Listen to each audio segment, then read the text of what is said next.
Ayan, grabe ang sarap ng ating ginataang laing. Ayan guys, yummy. Spicy, magata, at saka may pork, maraming hempo. Ayan guys. Yummy. Grabe ang sarap. Happy Monday guys. So ayan, nakatim tayo ng laing kahapon. So kaya naman ngayon, ayan ang ating laing. At saka syempre may yempo tayo guys. Ayan, magluto tayo niyan. Para naman sa ating tanghalian, lagyan din natin ng gata. Para mas magata. Kasi yung kahapon, mas magata yung binili namin. So ayan.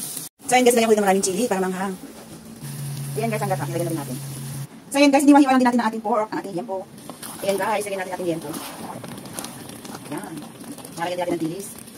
So ayan guys, lagyan din natin ang ating dilis. Ayan.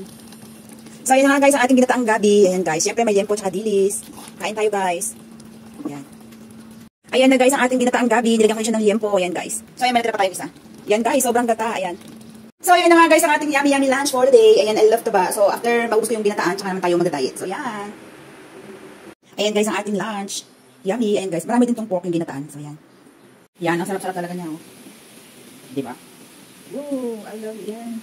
So tara guys, kumain. Ayan. Siyempre meron tayong yempo. I love it. Meron din dito sa ano, ginataan. I love it. Ginataan. Yan, may yempo din siya. Nalilan natin yan. Yummy. Kain. Masarap ng ginataan. Siyempre, I love gata. Masarap lang. Dali na ako sa ama. Naanghang ko siya. Maraming sarap.